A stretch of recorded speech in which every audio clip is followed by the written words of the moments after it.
हिंदू धर्म की पवित्र ग्रंथों में से एक श्रीमद् भगवत गीता को माना जाता है। भगवान श्री कृष्ण ने कुरुक्षेत्र में महाभारत के युद्ध के दौरान अर्जुन को गीता का संदेश सुनाया था।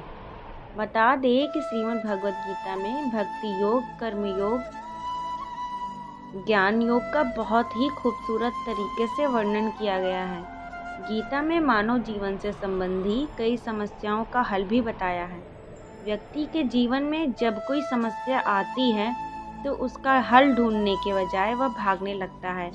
जिस प्रकार महाभारत के युद्ध के दौरान अर्जुन अपनों को खोने के डर से काफ़ी निराश हो गए थे, इसी तरह कई बार हम जीवन में कई समस्याओं को देखकर विचलित हो जाते हैं। ऐसे में श्रीमद् भगवत गीता आपके काम आ सकती है। भगवान कृष्ण ने गीता के माध्यम से व्यक्ति को सुखी जीवन जीने के कई तरीके बताए हैं। ऐसे ही उन्होंने ऐसी 4 चीज़ों के बारे में बताया है कि इच्छा व्यक्ति को कभी नहीं करनी चाहिए।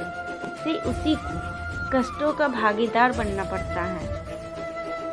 पराया अन्न, पराया धन, पराया दान, पराई स्त्री और दूसरे लोगों की निंदा, उनकी इच्छा मानव को कभी नहीं करना चाहिए। श्री कृष्ण कहते हैं कि व्यक्ति को अगर अपना या फिर घर के सदस्यों का पेट भरना है तो खुद मेहनत करके कमाए। खुद मेहनत करके कमाए गए पैसों से खरीद कर भरे। किसी दूसरे के अन्न में खुद का हक न समझे, क्योंकि वो अन्न भी किसी के द्वारा की गई मेहनत के बाद ही मिला है।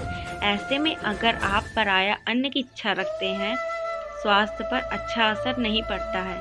पराया धन, कभी भी दूसरे को धन को अपना नहीं समझना चाहिए।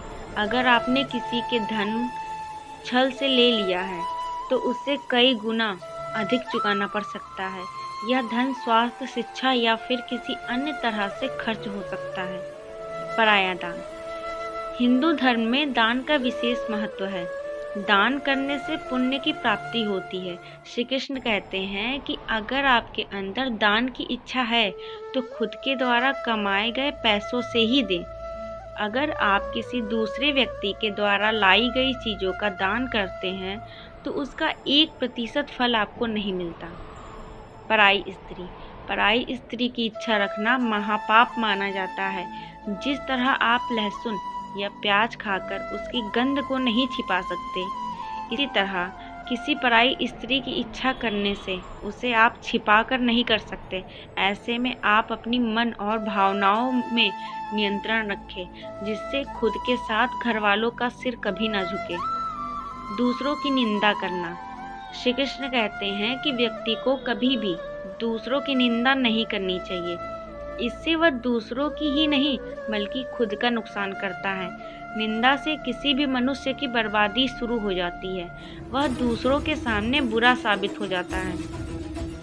इसके साथ ही उसके ऊपर किसी भी तरह का विश्वास, प्रेम नहीं रखता। राधे राधे।